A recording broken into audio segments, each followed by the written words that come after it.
Greetings, everyone. Greetings. My name is Noliwe Alexander, and it's just a privilege to be able to be here with you this evening. It's been a long time since I have actually taught at Mission Dharma, so it feels like a coming home, but it feels a little strange too, because it's been a long time. It was back when you were in person at the church, so eons ago, it seems like. Well, let me tell you a little bit about myself. I am, let's see, how do I begin? I am the daughter of Marge and Larry, the granddaughter of Maggie, May, and Sydney, and Laverne and Elizabeth. I am a mom. I am a grandmother, a wife, sister, friend, Dharma teacher. I have had the privilege of going through CDL 4, which Mary and I were just talking about that. She's a graduate of CDL 5, and I went through CDL 4, and then I've also completed the 4-year teacher training program at Spirit Rock. And coincidentally, I'm one of the core teachers for CDL 7 now, so we're really kind of going the gamut here. But I'm also, Spirit Rock is my spiritual home, as is East Bay Meditation Center. I live in East Oakland. So oftentimes I would come over to the city, but now we're on Zoom and I can sit right here. This is not my garden. So let me just tell you, I wish it was, but this is not my garden. But I'm able to sit at home and be able to offer the Dhamma to you. And it's such a privilege again to be here and be of service to the Dhamma and to you. So what I'd like to do is just open it up for people to put in the chat where you're calling in from. Where are you sitting? And I'll try to read as many as I can, but if you can navigate the chat to do that, and if that's not accessible to you, then please unmute yourself and let's hear where you're calling in from. So we've got Maryland. Hi, Laura. And Berkeley, Los Angeles, Ellie, Richmond, Daly City, Japantown, and San Francisco, Daly City.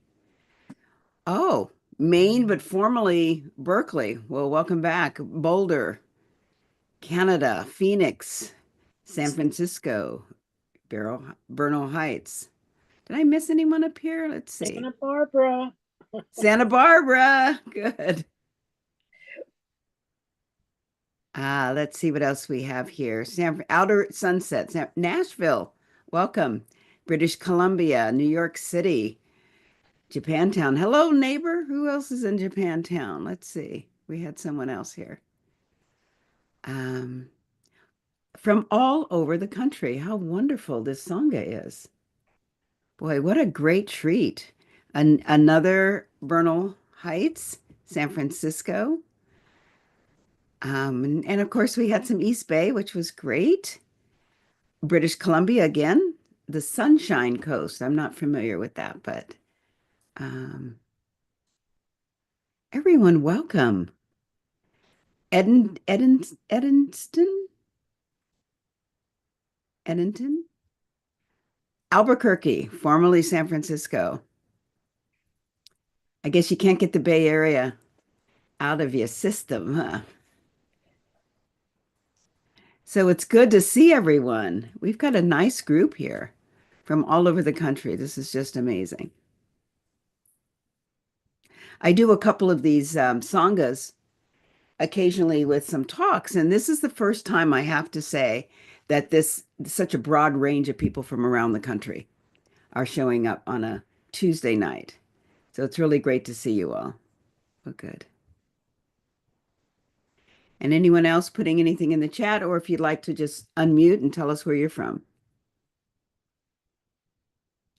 Okay, I guess we have everyone. Good. Great. Well, again, welcome, and it is a pleasure to be here. I think you all know that kind of the format. We're going to do about a 40-minute sit. We're going to take a small break, like a 5-minute stretch bio break, real quick, come back. I'm going to give a talk, and this evening it's going to be on the refuges. And then we'll do announcements, Donna, and we'll do the dedication of merit. And you have my pinky promise that I'm going to get us out of here at 8:30 Pacific time. Okay. So, and here we go. Let's see. Okay. So I'm going to ring the bell once and then I'm going to begin with the guided guidance and then I'm going to let you all really have some opportunity to this gift that you're giving yourself to come to retreat to your sangha this evening so that you can actually practice. I'll interrupt a little bit, but not very much. I really want you all seem to be experienced practitioners. Oh, let me just ask, is there anyone here for the very first time? And I can't see the people on YouTube, but anyone here in the Zoom room? I don't see any hands up, so it looks like you have all been here before. Great. All right, so I'll ring the bell once, and in a few minutes, we will ring the bell 3 times later on when we are closing. All right.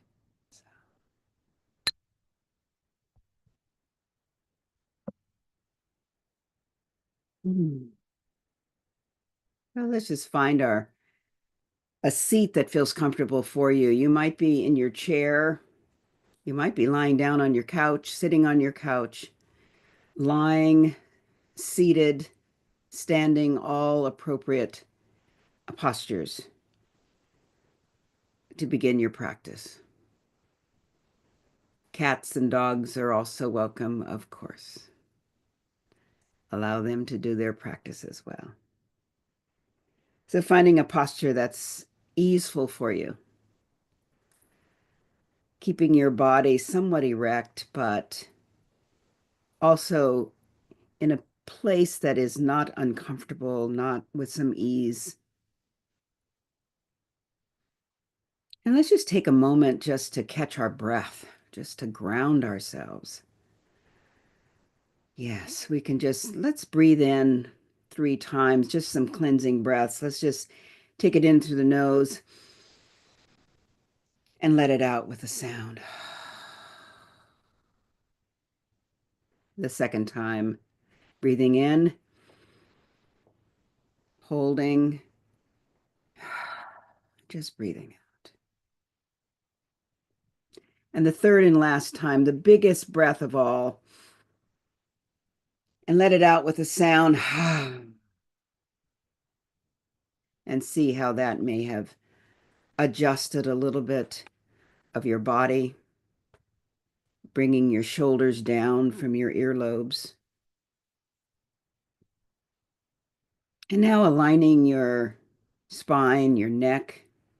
I like to kind of leave my neck a little bit, my chin down so that my neck isn't strained. And just feeling into your body. What feels right now for you? Comfortable, easeful.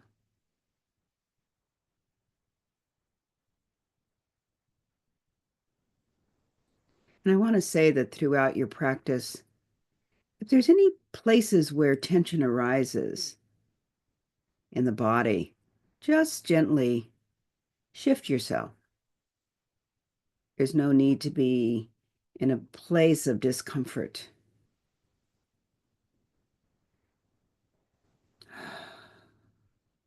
So finding the rhythm of your breath now, acknowledging that the breath is our sustainer to life. And whatever that rhythm is for you.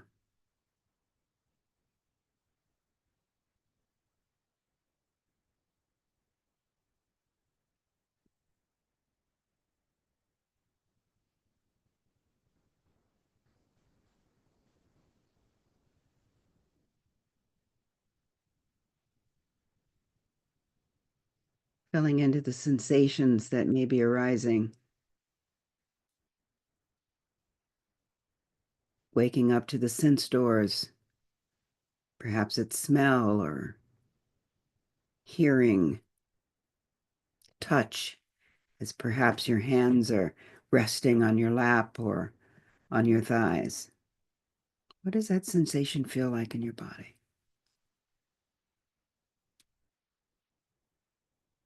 Just acknowledging, noting this is the sensation.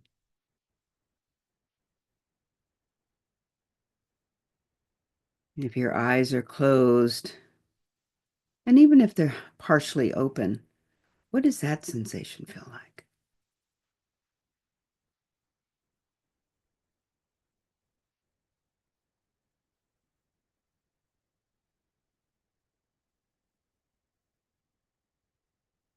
Just exploring.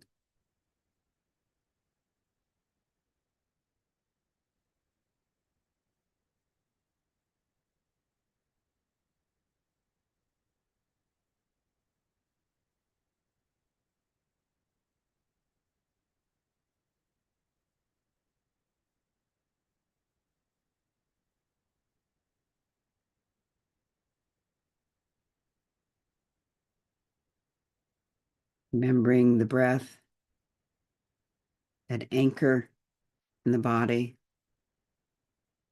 Perhaps you feel it through your chest or your belly, or maybe through your nostrils.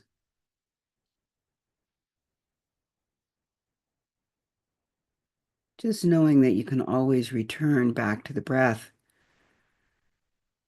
when your mind begins to wander or there may be some discomfort in the body or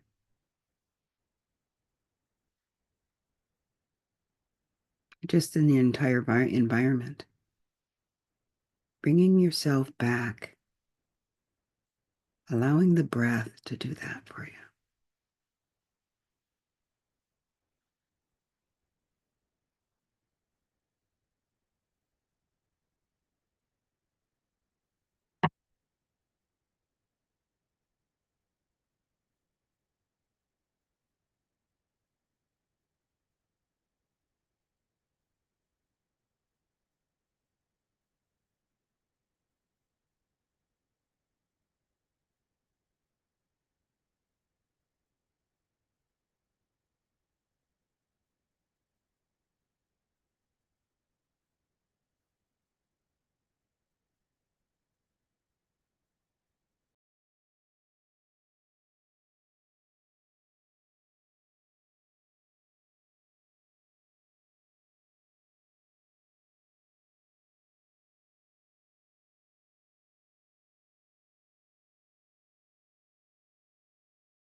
Feeling into the sensations of the sense doors, being aware of what you might be feeling in the moment, continuing to breathe, allowing the breath to carry you home,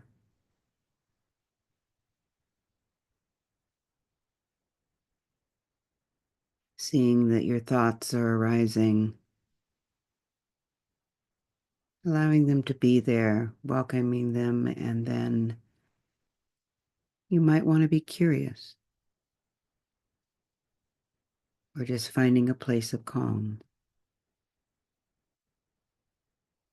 Staying connected to the body.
In the last few minutes of our practice this evening, I just invite you to perhaps put a hand on your heart. And if it's accessible to you, putting a hand perhaps on your stomach, you can just feel the breath in the body. And then the invitation is for you to put a smile on your face and really be thankful, sitting in this seat of gratitude for this gift you've given yourself this evening. And feel into the sensation of that smile, the softness. Is it even possible to bring your lips up and really be in gratitude?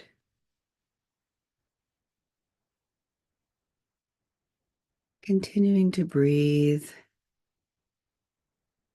hand on heart, perhaps hand on belly, smile.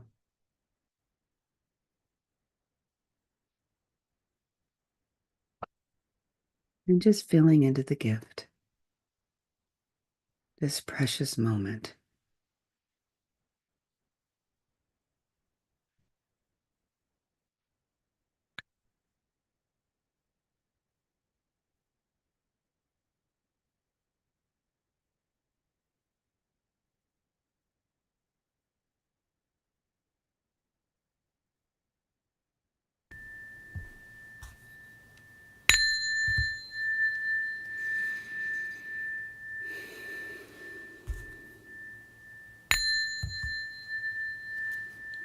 Thank you, Sangha.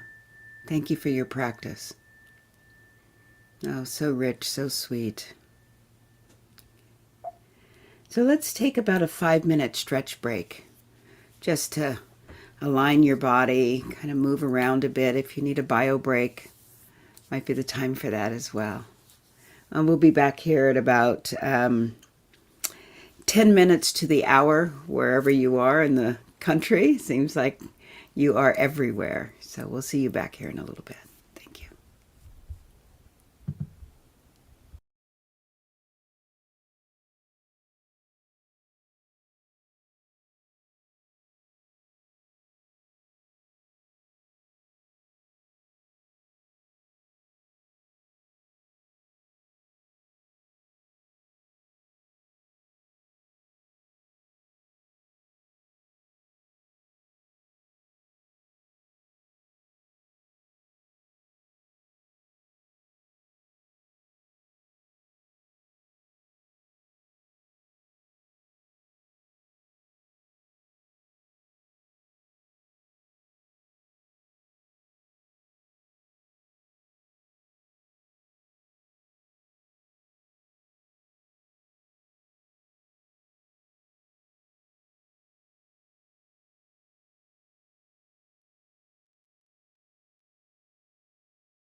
Welcome back, everyone. And take your time just arriving to your seat. And I'm going to start the talk now because there's a little bit of, there's a caveat I want to share with you. First of all, I'm going to be interspersing a little bit of poetry in the talk as well. So you'll get a little bit of poems as well. And we're going to do a recitation of the refuges. So we'll do some call and response with that. So this evening, I'm going to talk about one of the clearest tenets that the Buddha gave us in his teachings. It's foundational, it's fundamental to our belief systems along this path of the Buddhist path. It's the three gems, as they're called, the three jewels, the three refuges, that of being the Buddha, the Dharma, and the Sangha. You may be accustomed to reciting these refuges, perhaps before a retreat or even your own meditation practice. I know I do that. When I sit on the cushion, maybe the first thing I do is I start with homage to the Blessed One. So what I'd like to do is this invitation to invite all of us actually to recite the refuges. And then I'll talk about excuse me, I'll talk a little bit about the refuges, the gems, these jewels. But we can do a call and response. If you know them, then just please follow along. But we're going to begin with honoring the Enlightened One. And it begins with, and I'll say the first one, and then we're going to say it 3 times. We're going to recite it 3 times. And again, this is something that I do as I sit down on my cushion or my chair or whatever it might be before I start my practice. It is that place in which I get grounded. So we'll start with Namo Tassa Bhagavato Arahato Samma Sambuddhassa. And then we'll do it 2 more times. Namo Tassa Bhagavato Arahato Samma Sambuddhassa. Namo Tassa Bhagavato Arahato Samma Sambuddhassa. And it is honoring the Blessed One, the noble and perfectly enlightened one. And we do that 3 times, and then we go into the refuges. And I will say them, and then we'll do the first one, and we'll do a call and response. Buddham Saranam Gacchami. Dharman Saranam Gacchami. Sangham Saranam Gacchami. So if you would repeat that to yourself and repeat that in your own square, in your own home.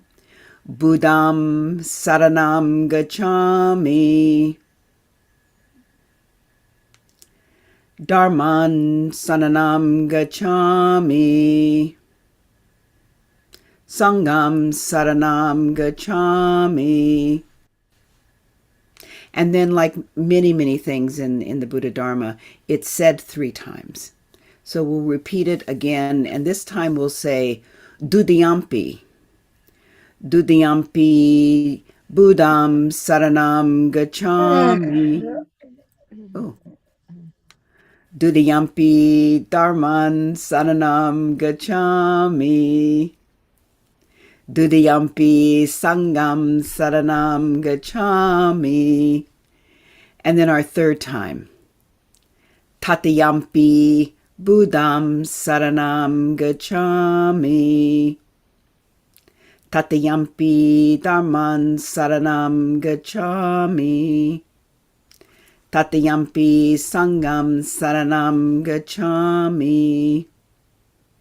And what it is really saying is, I go for refuge in the Buddha. I go for refuge in the Dharma. I go for refuge in the Sangha. And it's said 3 times. The 2nd time, the same thing. I go to refuge in the Buddha, the Dhamma, and the Sangha. And of course, the third time, the same thing. So in Buddhism, these three classical gateways, they open up this richness and spacious awareness. It's of a sense of the freedom of spirit. These three are archetypes. They're not unique just to Buddhist cosmology. These gateways can be found in most spiritual traditions. There are ways in which we remember and we pay attention to these openings of time and space and awareness and of the heart. We pay attention to the historic vows and virtues and rituals and sacred openings. This is what's going to refuge. So although the tradition of going to refuge is an ancient practice, it's still relevant in our practice today. As I said before, for me, that becomes my ground, that then I begin my practice. Perhaps sometimes I may start with honoring the Enlightened One. I may go directly into the refuges. And in order to continue to ground myself, I may just start with metta. Or I may just start with recognizing the breath and doing my own body inventory of where I'm at, so that I can feel myself grounded, starting to clear away the cobwebs, I'll say, that tend to come into the mind. Although the tradition, again, is ancient, think about all of the internal and the external things right now that we're facing. We're going to refuge is really going to be an important place for us to be, holding that ground. And these types of dangers and confusions and conflicts and complexities, they existed 2,600 years ago as well. Different, of course. They didn't have technology. They're not on Zoom or telephones or, whatever that might be. But we still need those types of protections, those ways in which we feel solidly grounded. Because those hindrances are actually really real in the mind. And when I talk about hindrances, in the Buddha Dharma, it's spoken of 5 hindrances. Greed, aversion, sloth and torpor, doubt, and I'm losing the 5th one. But these are hindrances that appear in the mind as we practice and actually on and off the cushion in our daily lives. So we need to have something that grounds us so that our daily thoughts are not being taken away. When a Buddhist takes refuge, it's essentially taking an act of taking refuge in the doctrine of the karma. To take refuge in this way ultimately means to take refuge in the quality of our own intentions. For that's where the essence of karma lies. With wise intention, which is one of the 8 ennobling pathways. In his teachings, the Buddha points to very subtle ways in which intention fuels action. The Buddha tells us that intention is active not only in the things we do and say, but also in what we think. It's the force that drives action through the body, the speech, the mind. It's like the rudder of the ship. Right intention or wise intention is actually supported by 3 other path factors: wise view, wise effort, and wise mindfulness. Wise view is like the blueprint. So for instance, you're an architect and you've got this blueprint to build your home. That's wise view, it's understanding. Wise mindfulness is remembering to refer back to the blueprint. It is really directing us back, pointing to, pointing to the blueprint, pointing to the foundation. And then wise effort is what it takes to build the house. So these three jewels, this Buddha, Dharma, Sangha, I'm going to talk a little bit about them. Excuse me, I have a tickle. And let's go to the first refuge. You take refuge in the Buddha, which is really taking refuge in your Buddha nature. The Buddha nature in all of us, which is also taking refuge in awareness, this moment-to-moment awareness, the sense that that presence is there with us at all times. It's also taking refuge in wisdom. That's what we're cultivating as we practice. As part of wise intention, you might say, I take refuge in the still heart of the Buddha, in the stillness and peacefulness that's available to me, in the potential for awakening, and the compassion that's found in each of us. And I want to emphasize potential to awakening. Because if you are on this path for any length of time, and I have been in the Buddha Dharma now for close to 30 years, I haven't stayed on this path because I was guaranteed anything. I wasn't guaranteed stillness. I wasn't guaranteed freedom or liberation. But I stayed on the path because there was a possibility of it. The possibility to awaken in any moment. Not that it was guaranteed, but if I do the work, if I really practice, there is the potential to that awakening. So I'm going to share with you a poem that kind of speaks to this nature, this Buddha nature. And it's called Jenta the Conqueror. And it's from a book called The First Free Women, Poems of the Early Buddhist Nuns. And it's a collaboration that came together with Maddie Weingast. And Ayananda Bodhi also helped him, who's a monastic in our tradition, also helped bring all of these poems together. But this one is called Jenta the Conqueror. I was forever getting lost until one day the Buddha told me, to walk this path, you will need 7 friends. Mindfulness, curiosity, courage, joy, calm, stillness, and perspective.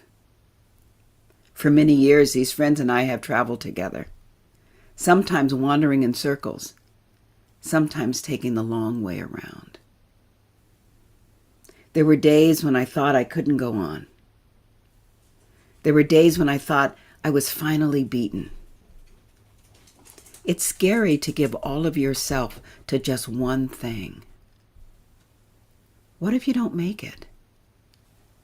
Oh, dear heart, you don't have to go it alone. Train yourself to train just a little bit more gently. So that was Jenta the Conqueror. 7 friends along the path.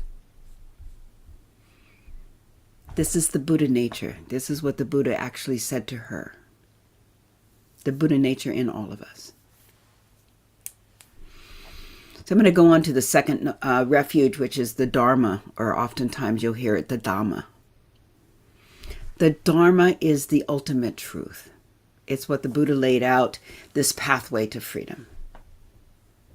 When we're experiencing the path, or have been called to the path of awakening, the Dharma path, we are seeing what's true, knowing what is in reality, not hoping it would be different, not trying to make it something else, but what is real, what is arising and passing away in this moment, in permanence, not self. When the settled mind lends itself into bare awareness, we then begin to sense the overarching experience of sati, mindfulness, and the deliverance of the true nature of our mind. So as part of that path factor wise effort, you might say, I take refuge in the Dharma. In this path of purification, in training the mind in mindfulness, connecting with a moment of mindfulness, just a moment at a time. In concentration, keeping a mind steady, clear, and as one of my teachers, Philip Moffitt, always says, allowing the mind to be available. Right? All in service to the cultivation of wise effort. In living a life based on kindness, compassion, and renunciation. In freeing the heart and mind from its own entanglements.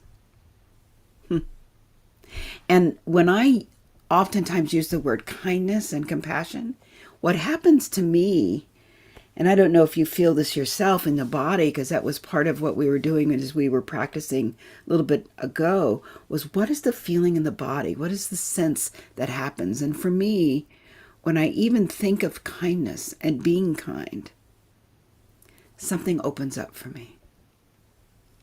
It's like being of service to kindness.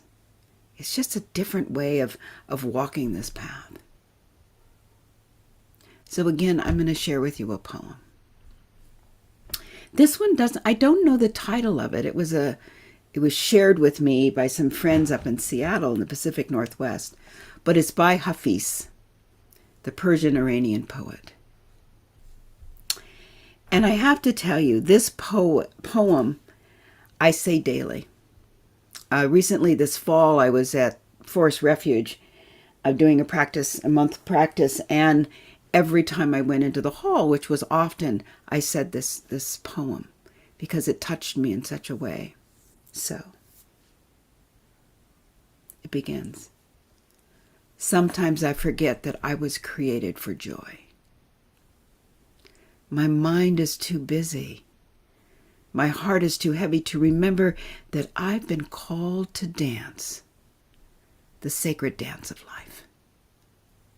I was created to smile, to love, to be lifted up and to lift others up. O sacred one, untangle my feet from all that ensnares, free my soul, so that we may dance, and that our dancing might be contagious. So if you would be so kind, can I do that poem again? Yeah, thanks. Because it's just so beautiful. I sometimes forget that I was created for joy. My mind is too busy. My heart is too heavy to remember that I have been called to dance the sacred dance of life. I was created to smile, to love, to be lifted up and to lift others up. O sacred one, untangle my feet from all that ensnares, free my soul, that we might dance, and that our dancing might be contagious. That is, that one, that one got me. That one is the one, yeah. And that's Hafiz. So I think of that as being like this truth, right? The Dharma. How do we recognize the truth in each moment that this is what we are meant to do, who we're meant to be? So the third refuge, it's embedded in the heart and in the divine practice of creating Sangha. The Sangha, which represents the spiritual community and friendships, Kalyanamitta, is really that which is embedded in the refuge of relationships. We belong to love. We belong to awareness. We belong to truth, the culmination of being united with others in trust. As part of your path and cultivation of wise, loving kindness, you might say, I take refuge in the Sangha, the community of beings with awakened hearts, whose love and compassion support me. May I awaken for the benefit of all beings everywhere. Sangha, what you have here, I am, use the word blown away by the folks who've gathered on a Tuesday night to gift yourself this Sangha from all over the country. It's for me, it's just beyond words to see how many people have come together this evening. So again, one more poem. Allow me to do that. This one is called Sangha. It's by Christy Charchel. Namaste, my friend. I see the light inside you. No matter this joy or sorrow that's in your heart right now, let us sit together in noble silence or conscious conversation. Let us grow together with compassion and healing grace, each as a mirror to the other, a reminder of the goodness, the truth of who we are. That capsulizes Sangha.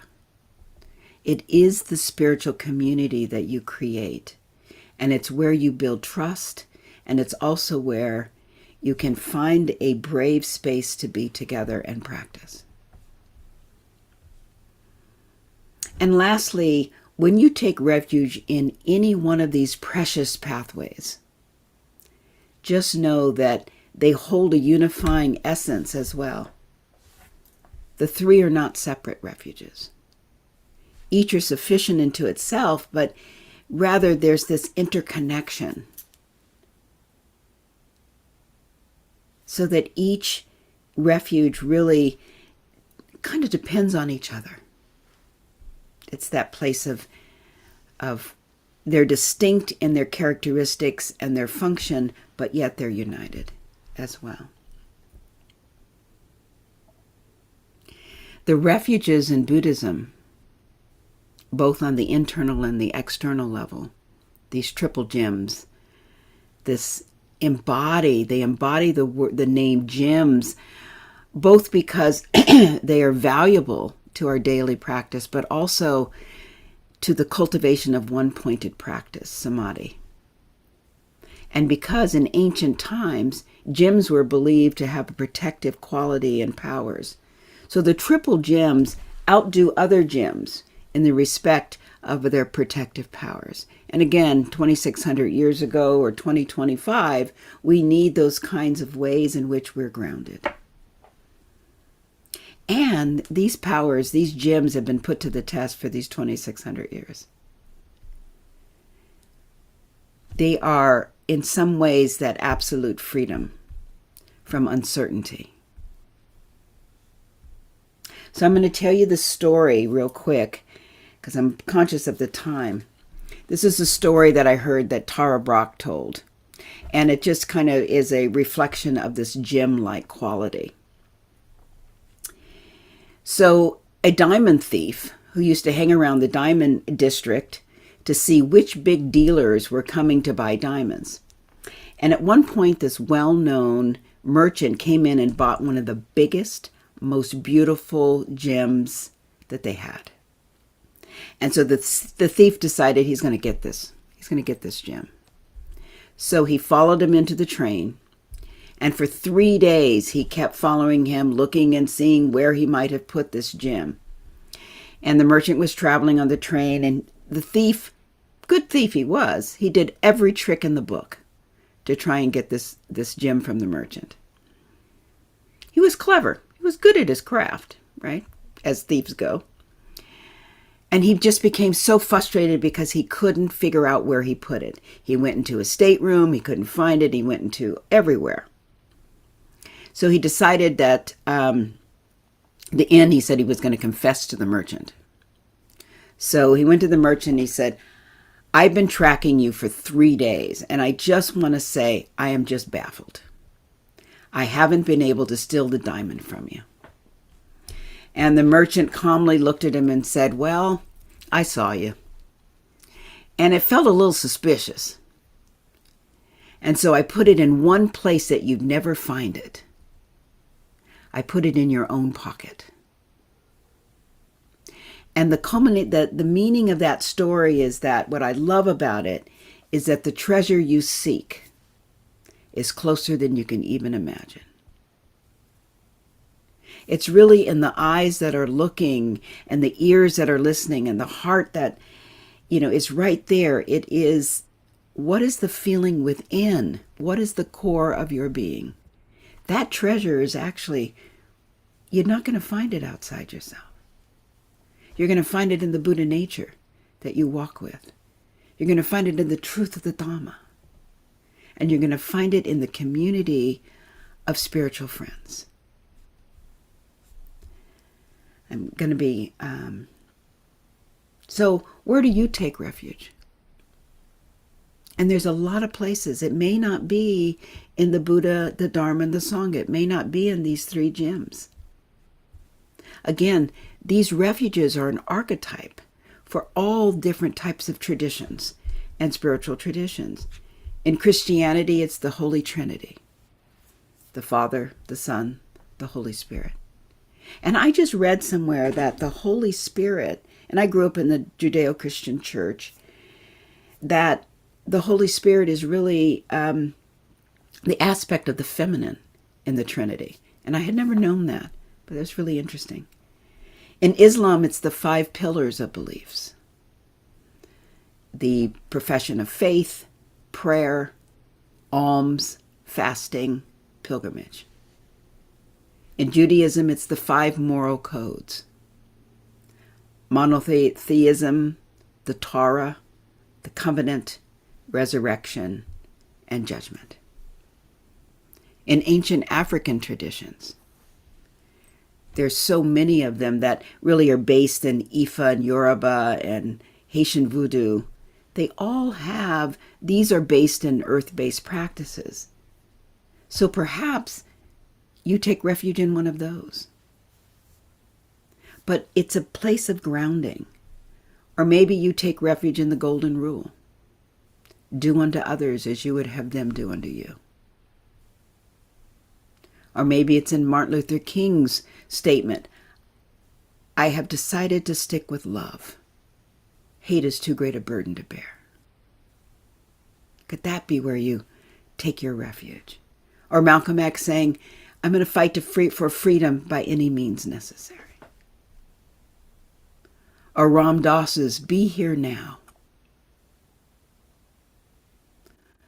Or Oscar Wilde, "Be yourself. Everyone else is already taken."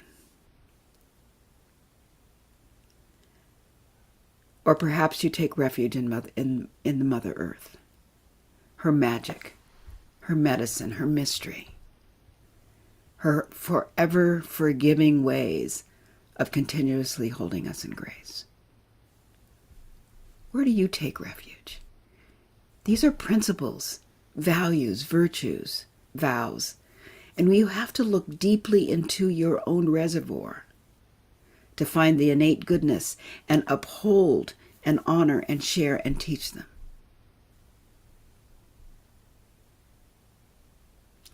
So the Buddha says there's this supreme refuge, and that is in the Buddha, the Dharma, and the Sangha. But when people are feeling groundless, helpless, frightened, and we see these emotions appearing with us now, what shifts the mindset? Not to fix the condition, because causes and conditions are to be known and then relinquished.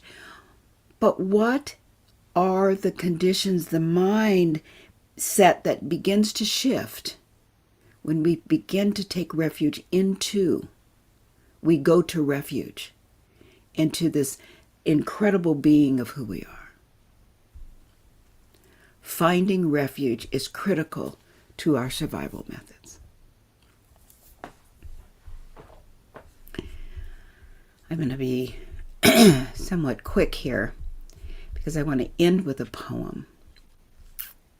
But I also want to say one thing. The treasure you seek is closer than you think. Just going back to that story of the diamond thief and everything, but most importantly, not to look outside yourself, but really to do the intimate work of understanding the nature of your mind, the nature of your heart, the ways in which we can begin to cultivate what it means to actually have true Buddha nature. The treasure you seek is really closer than you think.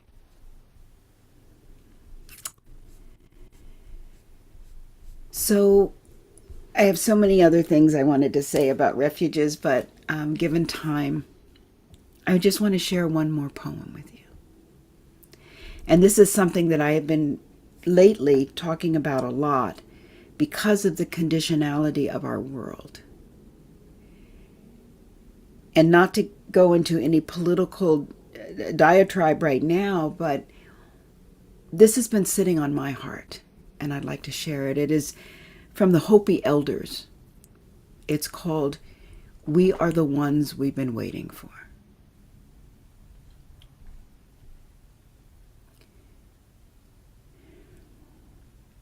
You have been telling the people that this is the 11th hour.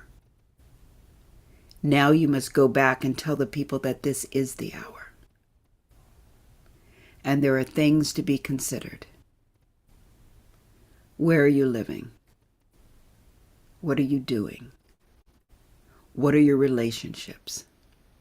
Are you in right relations? Where is your water? Know your garden. It's time to speak your truth. Create your community. Be good to each other. And do not look outside yourself for the leader. This could be a good time. There is a river flowing now very fast. It's so great and swift that there are those who will be afraid. They will try to hold on to the shore. They will feel they're being torn apart, and they will suffer greatly. Know the river has its destination. The elders say we must let go of the shore, push off into the middle of the river, keep our eyes open and our heads above the water. See who's in there with you and celebrate. At this time in history, we are to take nothing personally, least of all ourselves. For the moment we do, our spiritual growth and journey comes to a halt. The time of the lone wolf is over. Gather yourselves. Banish the word struggle from your attitude and your vocabulary. All that we do now must be done in a sacred manner and in celebration. We are the ones we've been waiting for.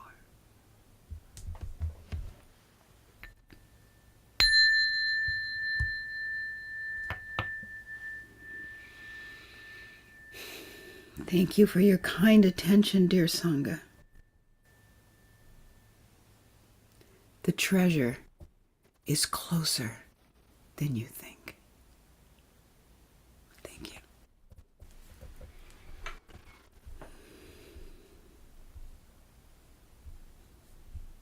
Thank you so much, Noliwe. Just such a pleasure having you here. I just have a couple of announcements. One is a reminder about, did I put this in the chat yet? Not yet. There we go. On Saturday, June 21st, 2.5 weeks from now, we will be having a gathering of the San Francisco Insight Sanghas at Golden Gate Park. I think it's from 1 o'clock or noon. It's up here. From 11 to 3 at Lindley Meadow. And they are asking that you RSVP. If you decide to show up spontaneously, that's fine. but because they're going to be offering some food and drink, they want to get an estimate of how many people are there. So it's going to be a really lovely day, getting a chance to be with each other here in our Sangha, as well as the other San Francisco Sanghas. So that should be a lovely day. And then finally, just a reminder, Mission Dharma has been a refuge for the last 40 years on Tuesday nights. With all the ups and downs in the world and our country, we can always come here and connect with our goodness, connect with each other. And so, but we are here because of your support. So I have put in the chat box how to offer Dana so that we may support our kind teachers, support Noliwe, support the organization. So I want to thank you very much. So back to you, my dear. Thank you. We're going to close ourselves out, but I was just looking at the chat just a moment ago when, thank you, Mary, and writing down. This is just amazing. It's mind-boggling how many people are from all over the country. So I was just writing down British Columbia, San Francisco, Nashville, New York City, Japantown. I mean, British Columbia, Albuquerque. It's fantastic. So thank you for allowing me to share this time with you. I really appreciate it. So as we close ourselves out, we're going to dedicate the merit of our practice. And like I said, I'm going to get you out of here by 30 past the hour, wherever you are. So let's just settle ourselves down and take the words that were said and just let them lie there, feeling them in your heart, and maybe take a moment as you start to settle yourselves in your seat to, where did you feel that sense of refuge for yourself? Where was that for you?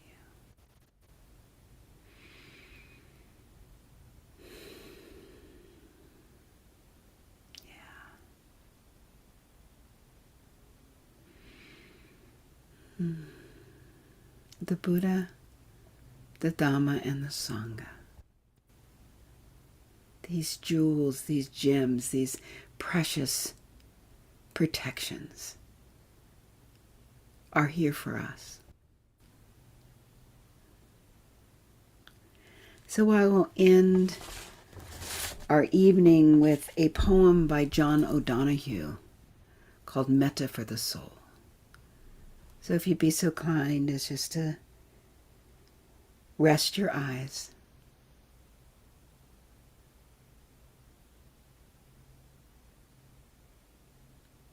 Ease your body. Open your heart. May you awaken to the mystery of being here and enter the quiet immensity of your own presence. May you have joy and peace in the temple of your senses. May you receive great encouragement when new frontiers beckon. May you respond to the call of your gift and find the courage to follow its path.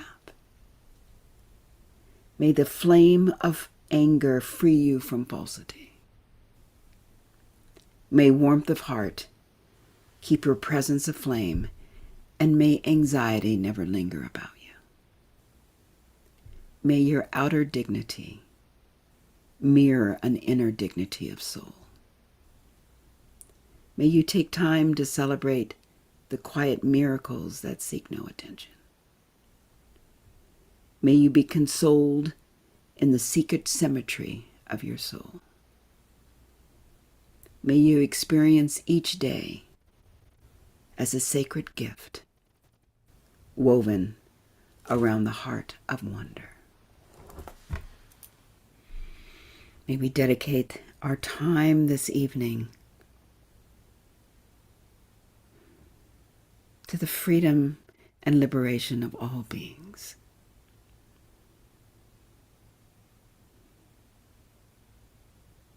May all two-legged and four-legged winged and gilled,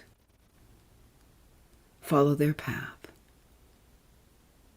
and be on the path of freedom. And may we know that the treasure that we seek is totally and truly within.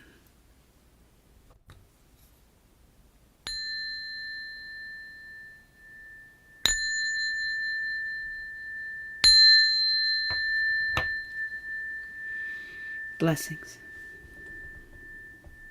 Thank you, dear ones. Thank you so much. So folks want to unmute and say goodnight. Yeah. Good night. Thank you, Noliwe. Thank you. Thank you, Noliwe. It was Thank lovely. you.